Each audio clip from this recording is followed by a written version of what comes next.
Hello, I'm Melissa Graves, a fellow with IWI's Emerging Technology Programs. And I'm Hugh Arsano, Deputy Director for the Emerging Technology Focus Area at IWI. Today, we're joined by Lee Robinson, co-founder and Chief Operating Officer of General Matter, a company working to restore domestic uranium enrichment. Our conversation goes beyond nuclear energy to explore what it takes to rebuild critical industries, the role of private sector innovation and national security, and how government and industry can work together to strengthen America's industrial base. We really hope you enjoy this conversation. If you have any comments or questions, we'd really like to hear from you at emergingtech@irregularwarfare.org.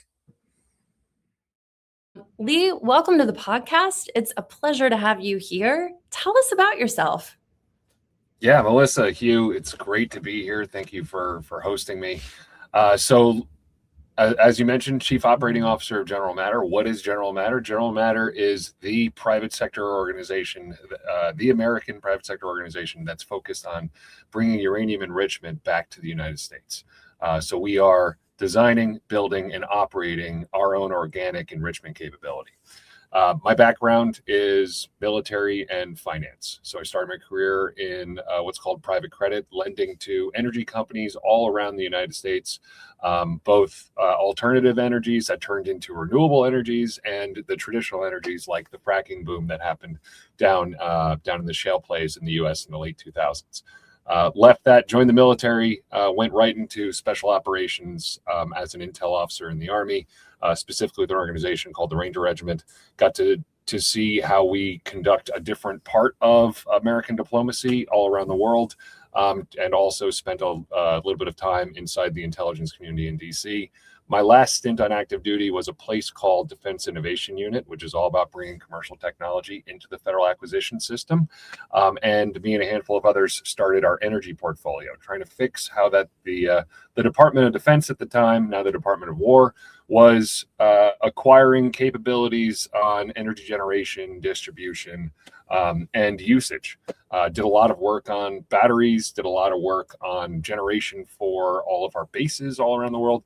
And the last projects that we were doing, which really were the only way we were going to fix how the Defense Department acquires electrons at scale, were putting microreactors onto our installations. So that turned into what is now known as the Janus program.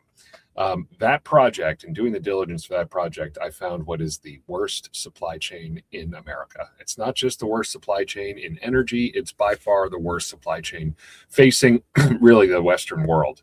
And that is uranium. If you know anything about the nuclear industry, you'll see that it is divided into two. You have nuclear reactors. We've got 94 of them on our grid today that provide about 20% of the all power. And there's a whole lot more development happening in the nuclear reactor space. And then almost similar to oil and gas, you've got a fuel industry. And that fuel industry, unfortunately, more or less does not exist in the United States, despite it being developed in the United States as part of both the Manhattan Project and then as part of its early Cold War programs, and then industrialized in the United States. It, unfortunately, after the end of the Cold War, went overseas. And it runs mostly through Russia and China today. 50% of all enrichment, which is the primary refinement capability for uranium, is in Russia. Roughly 20% of all enrichment is in China. The remainder is in two state-owned enterprises in Western Europe. So we, America, do not have a seat at the table when it comes to the uranium fuel supply chain, and we should. So sorry, a little bit of a long-winded way of saying COO of General Matter. Looking forward to the conversation. So it's really great to have you here. And I just want to give the listeners or the viewers a little bit of my perspective and how you came onto my radar in the first place, because I had the opportunity, Lee, to meet you back in April 2025. And at the time, you were coming to the Citadel as kind of part of like a larger AI private sector group of people. And I have to tell you that your bio really threw me because I was looking at, bios of people that were straight AI. And then I look at yours and it's uranium. And I was like, what is happening here? Why is someone related to uranium coming to the Citadel to talk about AI? And that was really confusing to me until I met you and I started digging into it. And I have to credit you with like really shaping how I understand geopolitics today, and understanding the challenge that the US has with uranium has really upended my worldview of geopolitics. And so I just want to ask you today, can you speak to the viewers who were very much like me, like, why are we talking about uranium in 2026? Because once you wrap your head around it, you realize you're involved in some of the most relevant conversations related to energy and geopolitics. Yeah, Melissa, what you find is I think every large scale purchaser of electrons goes through what you just went through, which is you start thinking about, I need to build a capability. So if you're an AI company, I need to build a bunch of data centers. Or if you're any form of a manufacturing industry, say you're part of the steel industry, I need to build a steel plant. I'm going to need a site, and I'm going to need a whole lot of electricity. Okay, where am I going to get my electricity from? Well, today I'm probably going to get it from natural gas. If I'm lucky, I might be in a good place for some renewables, maybe geothermal. But long term, those are near term solutions that are usually going to be higher cost down the road. It's a bridge solution. What is it a bridge to? It's a bridge to nuclear fission. The long term solution for just about every large scale buyer of electrons, and you're seeing this today even with Walmart making some decisions in the last couple of weeks about buying power from nuclear facilities. The large scale solution is going to be nuclear fission. Okay, you see that? That's the next bottleneck. Well, when you look at nuclear fission, what is holding back those reactors from deployment of more power? Right now, it's 20% of the grid. What is holding it back from keeping up with the grid as the grid expands, or expanding the amount of energy mix that's coming from nuclear? Well, what's holding them up is there's siting, permitting. They actually know how to do that relatively well. They're learning how to build better. But what's going to hold them up in the future, the bottleneck that's looming, is where are they going to get their fuel from? Yeah. That fuel supply, it comes with some pretty awful decisions if we don't start building both enrichment facilities and the rest of the fuel cycle in the United States. So the bottleneck, I think of it as like Russian nesting dolls, right? The bottleneck on U.S. economic might is probably AI and manufacturing, and also keeping the cost down for mom and dad for their utility bills. And then the bottleneck inside of that is nuclear fission, getting reactors online. And then the bottleneck inside of that is enrichment. So what we've done is we've decided we're going to run right at the primary bottleneck. The one that if you overwhelm that one, then it releases the pressure on everything else. So we're focused on making sure that those ambitions, whether they be AI, manufacturing, or just keeping the cost down, those ambitions are not going to be held up by nuclear fuel. That sounds very interesting, and I think you draw a very good connection for our viewers, specifically between kind of AI, nuclear energy, and energy infrastructure as a whole. My kind of question to follow up to your current statements are like, how should national security professionals think about energy security, especially so down deep into the supply chain? Because we talked a little bit about, right, like nuclear reactors, innovation in nuclear, but then, a lot of what General Matter is doing is focused on, the American portion of that supply chain. So why should those nuclear professionals care about something that seems so far away and seems so far into that long-term planning for infrastructure? Yeah, Hugh, great question. Like, depends on what part of national security to figure out exactly why you should care about it. But in all cases, energy is a major factor. So let's say you're joining the military, right? And you're seeing, how am I going to be able to project power overseas? Well, projecting power overseas means I need to move a lot of equipment. If you look at how we move equipment today, well, our single largest capabilities of moving things are aircraft carriers. How are those powered? Those are powered by nuclear reactors. Our single greatest capability to project power overseas is submarines. How are those powered? Those are powered through nuclear reactors. That fuel supply for those submarines and aircraft carriers, it relies on the exact same supply chain as those commercial power plants do in the US. So if you see just how are we going to project power overseas? Well, we also, when we do go overseas, we have to stand up facilities. We have to stand up facilities that create this long supply chain of fuel. That supply chain, if you look, I believe there was some math done in the midst of the global war on terror, where it cost us something like $450 for every gallon of gas that was coming into Afghanistan. Well, I'm in California and my gas is pretty expensive, but I think my gas is still only about $6 for every gallon, and hopefully that's going to come down at some point soon. But $450, you can't withstand that at any large scale. So we need to figure out a better way to detach the tether from these long fuel supply chains, because not only are they expensive, they're also a massive target. What you learn as a military officer is go after the vulnerabilities. What are the first vulnerabilities you go after? Tankers. You want to, if you cut a military off of its fuel supply chain, that is that military stops movement completely. You take away all capability. So if you have a military perspective and you're concerned about projecting power, you are definitely concerned about energy. It is the primary piece of your logistics.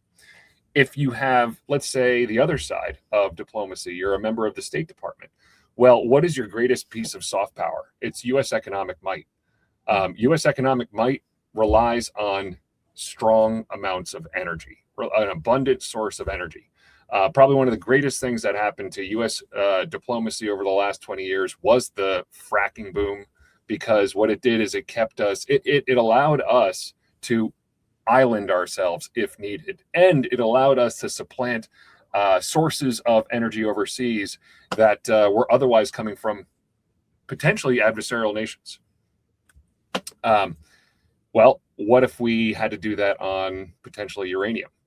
Because right now, our adversaries are building Belt and Roads that are nuclear Belt and Roads. They're building nuclear power plants all over the world. And those nuclear power plants come with a tail of fuel that might be generations long. So if Russia comes into your country and builds you a nuclear power plant, it then also signs you up for a fuel agreement. So now your economy, you might have just gotten a couple gigawatts of electricity. You might have doubled the power in your entire economy from this power plant that Russia just built you. And now it is entirely reliant on all fuel system coming from Russia. Well, when Russia asks you to make a UN vote and they dangle that thing over your head, you might be a little bit more pressed to make that UN vote, even though you know it might be the wrong decision. That's not a great place for US diplomacy, because we don't have an option right now to be able to say, don't take that Russian reactor with its fuel supply, take this American reactor with our domestic fuel supply. And the reason why we don't have that as an option is not because of the reactors.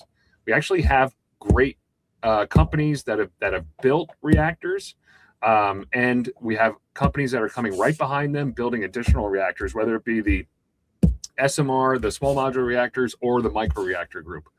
But they don't have a fuel supply. We have a giant gap, and that gap is the enrichment gap. Okay, so, all right. Walk our viewers through why we have this gap in the first place, and also how much effort is it going to take on the part of the United States to fill that gap? Yeah, Melissa, I mean, this is a long time coming, and it is probably all well-intentioned of how we got here. There were some great decisions made. In fact, if I was in their position, I probably would have made the exact same decision. But I don't think there was a long enough vision to it. So let's wind back the clock a little bit to how we got here. If you look at the nuclear fuel supply chain, government always owned production on enrichment. And the reason why government owned production on enrichment is because it is the difference between whether or not a country is a weapon state. Because to become a weapon state, you need two things. You need weapons and you need enriched uranium. In fact, the Manhattan Project, if you break up the Manhattan Project, there was 3 locations. There was Washington State, there was New Mexico, and there was Tennessee. Tennessee was all doing enrichment. So it was 1/3 Manhattan Project. In fact, if you go back to the movie Oppenheimer, you'll see them dropping the marbles in the giant jar. One of those giant jars, that was enriched uranium. So because of that, the Department of Energy and governments around the world that were doing this made it government production. But the U.S. is pretty smart when it does government production, because it knows it's not as good as the private sector of doing this type of thing. So it focused only on the thing that it had to do, which was enriching the uranium, and the rest of the fuel cycle built around it. But when you have government production in the middle, it's really challenging to actually build around it something that's going to be vibrant. So what happened was the government built a capability in the early 50s that was gaseous diffusion. They built 2 major plants, one in Portsmouth in southern Ohio and the other one in Paducah, Kentucky. The vast majority of it was done in Paducah, Kentucky. In fact, I would say that's where we industrialized enrichment. It's really where we won the Cold War, because it's what unlocked a whole lot of power onto our grid. Those 2 sites were based on a technology that is uneconomic today. It's a technology that is just far too energy dense. It's something like a high single-digit percentage of all electricity in the United States was going to those 2 sites when they were operating. So those operated for one case, I believe those operated for 50 years, and the other one had operated for 65 to 70 years. And what happened in the late 60s and early 70s was a leap ahead technology was developed. And that leap ahead technology produced the same output for about 1/10 the amount of electricity. And that's what all the other states went to, all the other nations that were conducting enrichment. At the time, we're talking about a handful of Western states and Russia. That's what they all moved to. They moved to what's called gas centrifuge. And that gas centrifuge, because it was more economic, they were producing at a far lower cost than the Americans. So you keep progressing on. We have this industrial might of enrichment that's at a laggard technology, and we have our overseas competitors that are producing mostly for their own needs with a much lower cost base. What happens when the Cold War ends? Early 1990s, the Cold War ends, and Russia is kind of our friend at that point, or at least perceived as we might be able to be friends with Russia. They have this nuclear industry that is vibrant and in dire need of additional capital. The U.S. created this, what I think was a genius program at the time, called megatons to megawatts. We wanted to reduce the amount of weapons in the world, while also maintaining some nuclear safeguards inside the nuclear industry, which was destitute. So what we said was, hey, let's take your WMDs, let's break them down, take your uranium, maybe downblend it to something that's useful for our power plants, and we'll buy it from you. What were the consequences of that? It stood up a enrichment industry in Russia that then became the dominant commercial provider. And it destroyed the rationale for U.S. enrichment because we had a cost basis that was far too high. It only took 20 years for the entire U.S. industry to disappear. Wow. So if you look at 2013 is the last in Paducah, Kentucky, the last plant is closed. And they've been in decommissioning ever since. Well, after 2013, shortly thereafter, all U.S. mines get shut down. We went down to 0 uranium mined out of the ground as of a few years ago, and they've been restarting. The mining industry is coming back in a big way, in part because they see the rest of the industry standing up. The only converter, which is you have to go yellow cake, turn it into a gas with a converter. The only converter shut down in 2017. It is also restarting right now.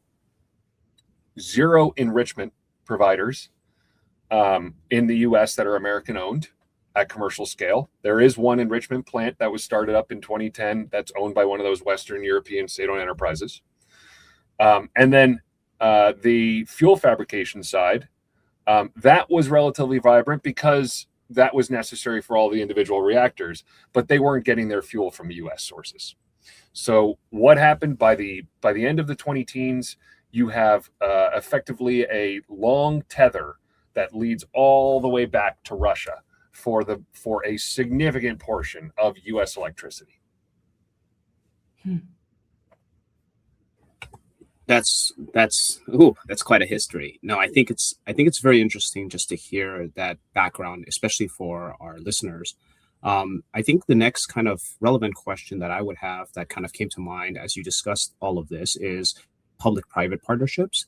So I know that the Department of Energy has been making a big push to deploy and streamline a lot of the nuclear reactor development, right? So whether that's like streamlining permitting for development, providing funding for companies looking to deploy nuclear reactors. How do you kind of reconcile this big push for deploying nuclear assets while having that very limited domestic uranium enrichment capabilities? And how do you kind of see public-private partnerships, especially, in your current role at General Matter, playing to close that gap? Yeah. So let's say, how do we win on the global stage? Right? Because that's really what we're trying to get to. We're trying to make it so that the Chinese and Russian nuclear belt and road can't beat American options. And the way to not be able to beat American options is to have a low cost and high reliability.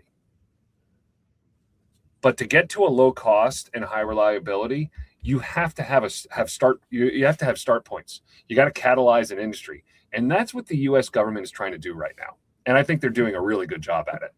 So you look at what Secretary Wright's trying to do. He's put a ton of focus on getting the commercial nuclear industry going. And they're doing that through reactors, and they're doing it through fuel, and they're doing it through really smart initiatives. And actually, it's not just Secretary Wright, but I think Secretary Wright is leading the charge across outside of the Department of Energy. This is a holistic government approach to catalyzing an industry, to getting both startups and legacy incumbents moving and developing capabilities, building systems. So if you look at last week, Westinghouse received, I think, a $17 billion loan commitment from EDF, Energy Dominance Fund inside the Department of Energy. That allows them to build several more sites all around the country. And as you get more being built, we saw this with the Vogtle plants down in Georgia. The first reactor was very expensive. The second reactor was significantly less because you had the learning curve. You just had more people that knew what they were doing. And it's not just more people in construction doing what they're doing, or HVAC systems doing what they're doing, but it's also designers knowing what they're doing, operators knowing what they're doing, regulators knowing what they're doing. Regulators being able to say, hey, this is what happened over at the Vogtle plant.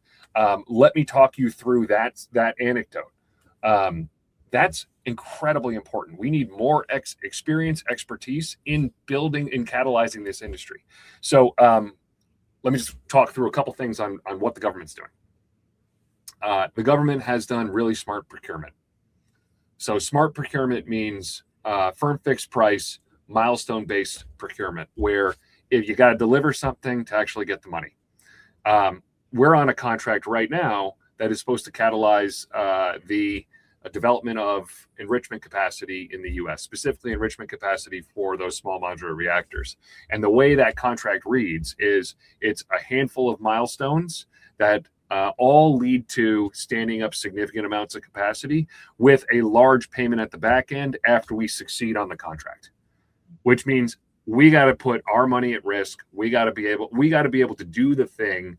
And from the government's perspective, there is no money at risk until it is done, until the deliverables there.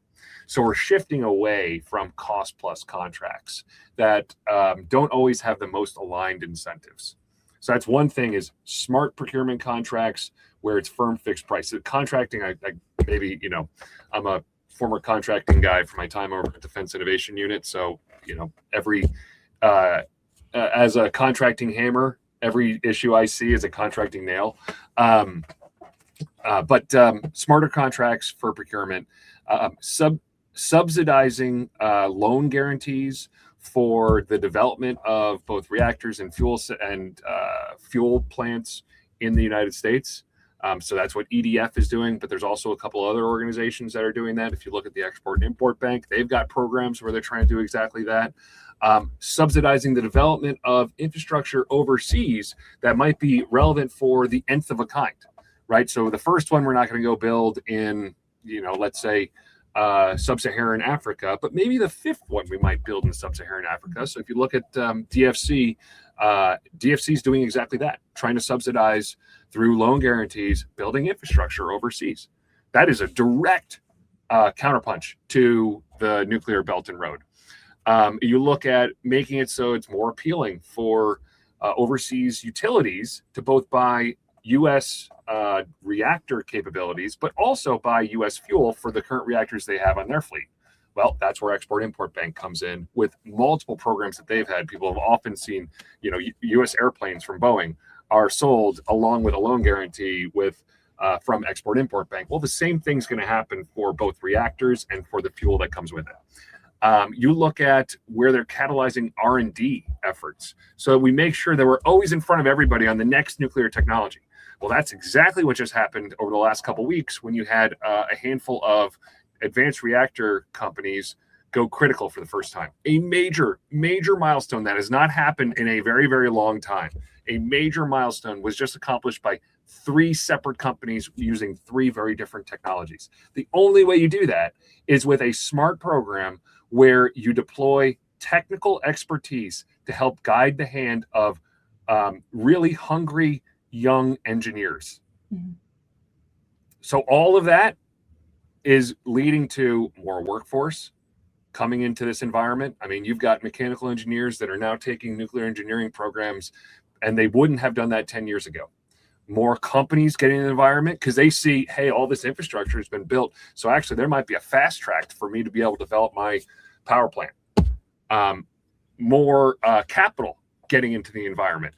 The venture capital industry, they've been there for a few years, and they're going here more in scale. There's large venture checks that are being written to companies over the last year plus. But also, since this is a piece of infrastructure, you need debt investors. The debt investors are just about there. And you're starting to see them get behind these technologies because what they see is it's de-risked. You had a major technology risk. Technology risk is not good for debt investors. That technology risk is shifting to just an execution risk. And we're learning how to execute on these things. So you've got major banks like JP Morgan, Bank of America, that are putting money behind these initiatives. I just saw the whole JP Morgan team, and this is the exact type of thing they want to lend to. So once you have that, then you've got American engineering might, you got American workforce might, you've got American capital might deploying to these capabilities to this industry. Those are the 3 things that America does best, better than anybody else. Once those 3 things happen, I just don't see a world where we could lose. So let me stop you there, Lee, and let me just kind of push back on what I'm hearing and give you a chance to kind of clarify.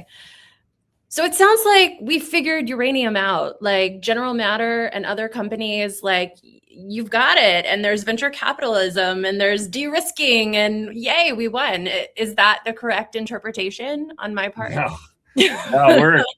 we just started the game, right? Like this is I don't know, pick a game. This is the first inning and we scored a run, right? But our pitcher hasn't even started pitching yet.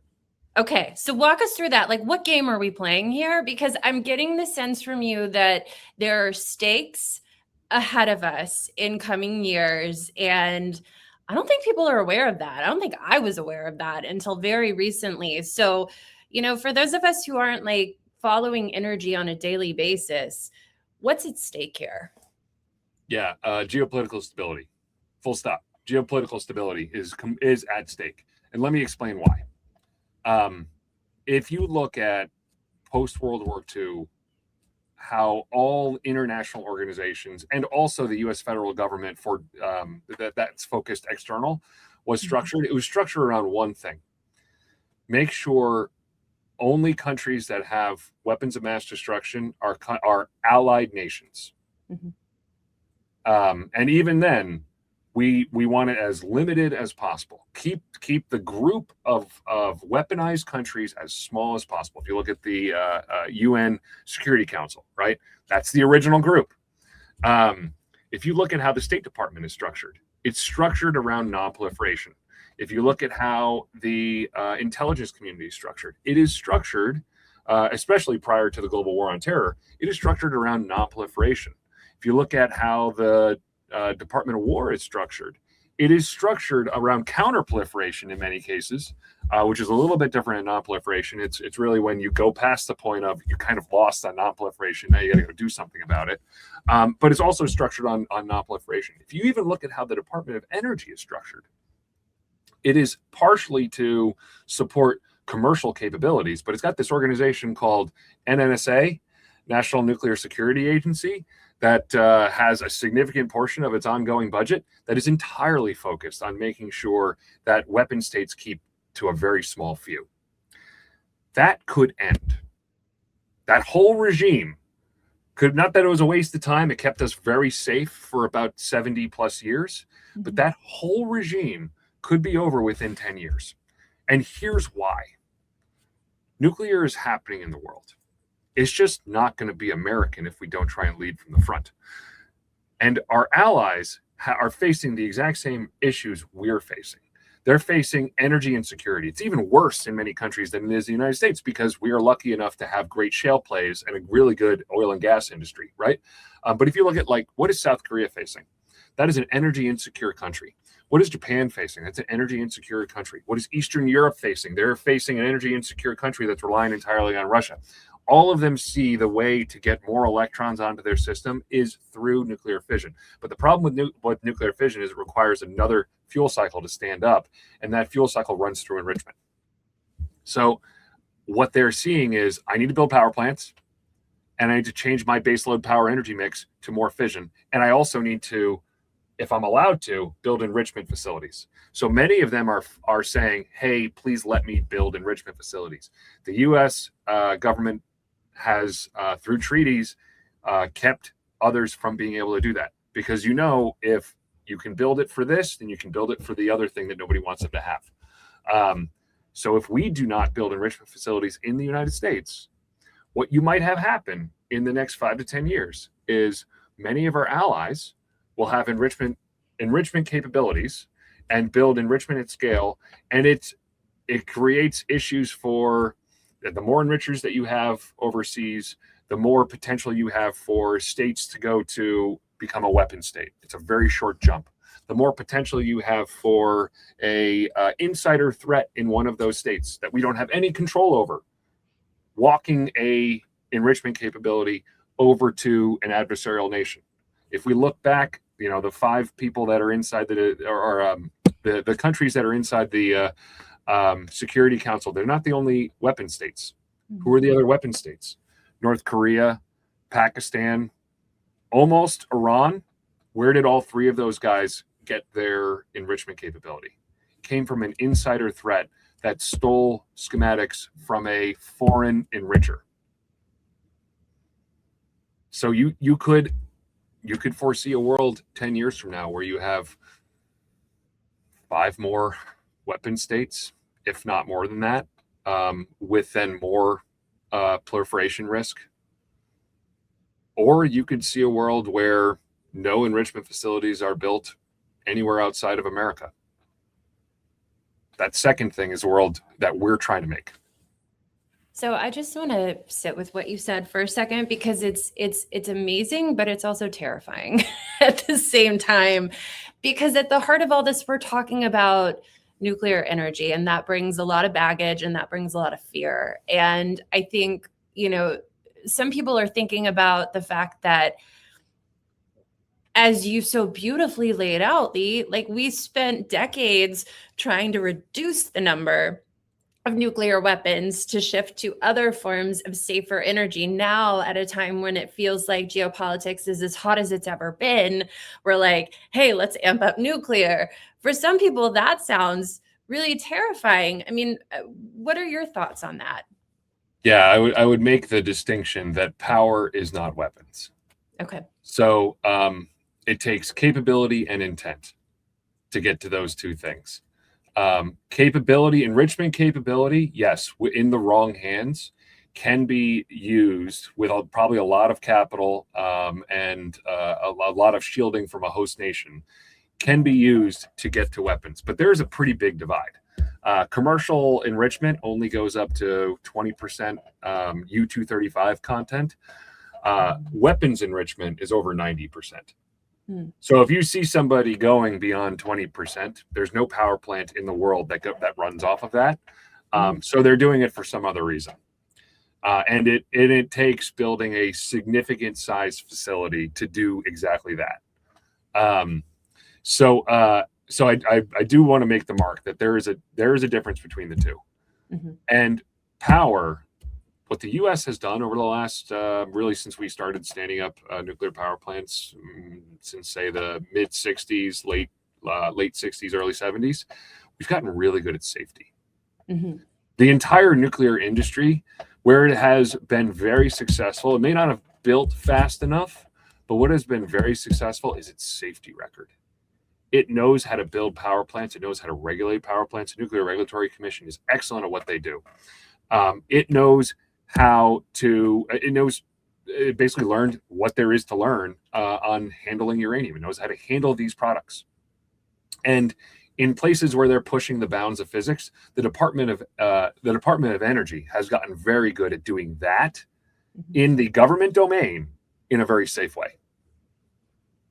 So from the commercial industry, especially when I look at my own company, our engineers probably have safety front of mind more so than any other one area.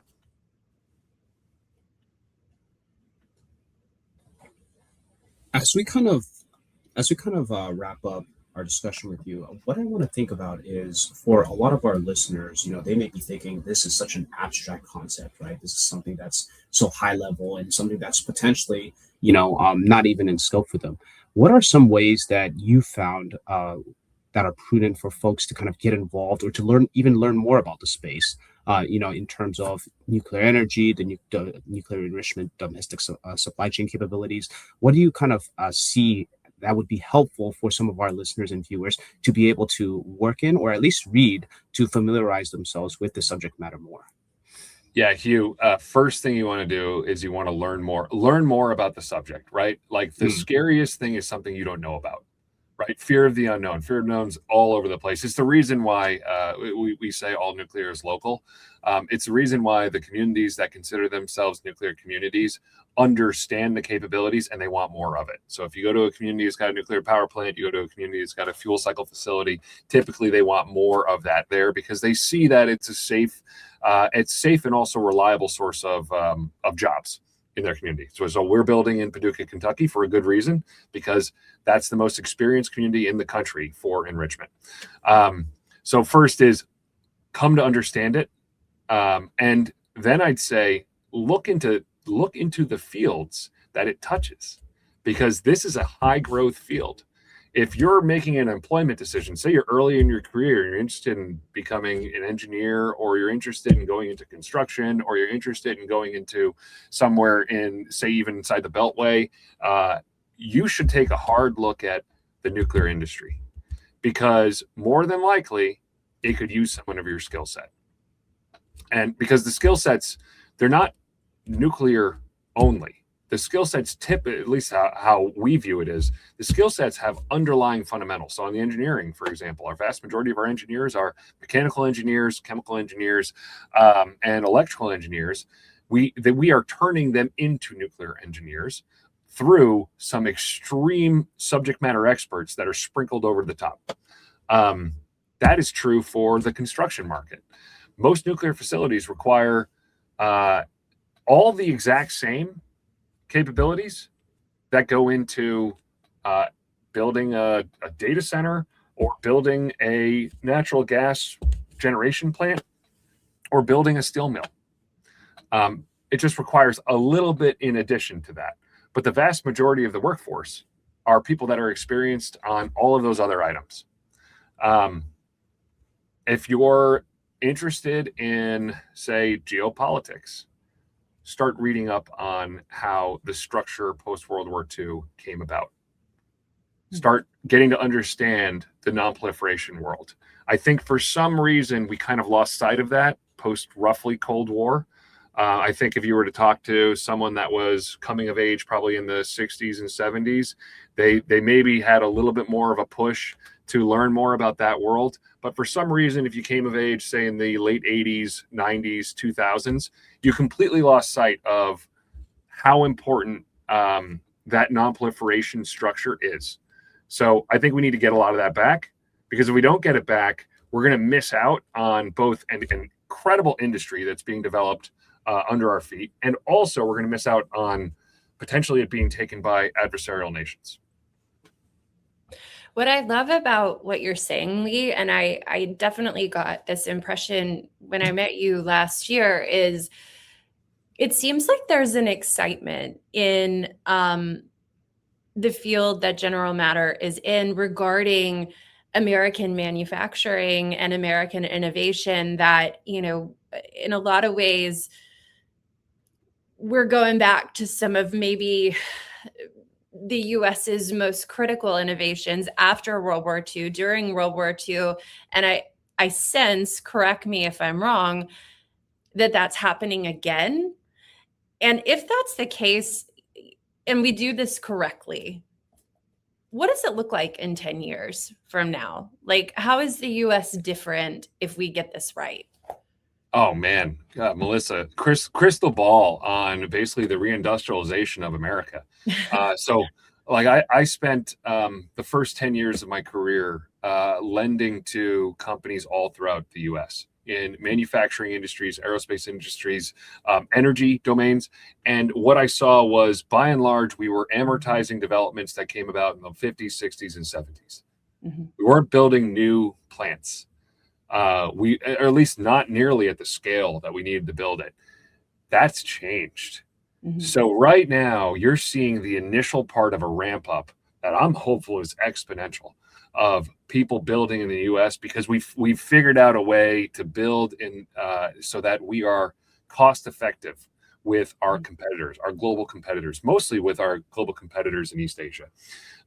And now that people have figured out a way to become cost competitive, it means the restrictions that were pushing business leaders to build plants overseas instead of building them in America, those are released.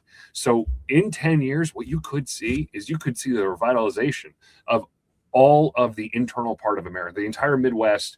You think of like what people consider the Rust Belt. Well, it shakes some of that rust off and turn it back into a steel belt. You could see those communities who have been hammered since probably the mid 90s, those communities turning back on. We're seeing it in Paducah, Kentucky. The amount of investment that's going into Paducah is a multiplier of what we're putting in. I think we were just the first one to make an announcement, but there are others coming right behind us. The capital that's ready to be deployed to develop these workforces, to develop these capabilities, it's there. So 10 years from now, oh man, 10 years from now, I think Paducah, Kentucky is probably 3 times the size at least. But that's just one of many communities that look like that. And I think 10 years from now, you see manufacturing being a much larger percentage of our overall economy. I think we are still 25 to 30% of the global GDP, if not even increasing that. And our GDP mix may move more from services to goods. That's a really powerful place to be. I think it's exciting to be an American, especially because of what's going to happen in the next 10 years. I love that you said that. And I love that we're doing this a few days before the 250th celebration of the country. I mean, it's nice to be able to talk about this and to be able to talk about it in a positive way. And I think it's exciting to think about the opportunities that are ahead of us. We're almost at the end of our time. I want to ask you one more question, because I think your insight into this in particular is really, really important. And I think, Lee, what has distinguished you in my mind was that you speak both languages. You are so at ease talking about defense, but you were also so at ease talking about nuclear and energy, and you also understand the private sector world as well as anybody I've ever met. And as somebody who has existed in both worlds, understands both worlds, for our viewers, what insights can you give to them that would be helpful? Because my my perception is that a lot of people understand one of those. They understand defense, they understand national security very well, or they understand private sector, AI, technology, whatever. But a lot of times it doesn't feel like those two constituencies are speaking the same language. What are your thoughts on that? Melissa, I hope I give an answer that holds up to that to the preamble of that question. Sorry, I meant that in the best way possible. that is possibly the most flattering thing anybody's ever said to me. Let me give one piece of advice here, and it's going to be grounded in an anecdote from my own personal experience. When I was 27, I had just finished my MBA that I was doing at night. I was in the midst of probably like my 6th year in private credit, working in the center of New York, and really loving my job. I was able to turn manufacturing facilities back on for the first time because we were able to open up the capital taps for small and medium-sized businesses all around America. My financial institution was allowing me to dabble in some relatively new technology, so it was cool, right? Mm-hmm. And it wasn't. I didn't feel like I was having enough of an impact, and I felt like I could stay in this sliver of finance for my entire career and build a great career for myself, but not be able to do that much across the rest of the economy, and also not learn that much. Right? I felt like I was I wasn't getting any. I was hitting diminishing returns of what I could both do for the economy and also what I could learn. So I went to what is the most different thing I could do that I'm almost certain I would have an impact doing. And I walked into an Army recruiter's office. And it is the middle of Manhattan. I walk in an Army recruiter's office and I'm asking this guy, as I'm like looking at the walls like I'm in a museum, just pointing at pictures on the wall and saying, what does that guy do? That guy's jumping out of a helicopter. That looks really cool. What does that guy do? And these staff sergeants came over to me and they just walked me through. This is the Army, and this is how we operate. I did the exact same thing in the Marine Corps and the Air Force and the Navy. And 6 months later, I'm in basic training. Completely changed the entire direction of my life. Best decision I ever made, because what I was fortunate enough to be in the right place, right time, that I found a great opportunity with the special operations community. They almost immediately deployed me after sending me through some great but awful training. And they got a fantastic opportunity to spend some time inside of the intelligence community at a moment in time when the U.S. was shifting away from the global war on terror to more of a great peer competition. And then had a great opportunity to go to a hedge fund that's probably the best hedge fund in the world and work with geniuses in a different domain. So, and the entire reason is because of a willingness to make giant leaps into the unknown. So what I would say to young people, focus on building out new experiences wherever possible. And if you think you really want to do that thing but you don't know exactly what it's gonna lead to, and you're deciding between that or the safe route, take the other one. I love that. That's great advice. Thank you. Thank you so much for your time today. It's been an honor to talk with you. I've learned a lot. These are important conversations, and I think we need to hear from people like yourself. So thank you for spending time with us today. To our viewers, thank you for your attention, and we'll keep exploring emerging technology related to irregular warfare. So this has been our podcast episode today, and we'll see you next time. Thanks, Melissa. Thank you.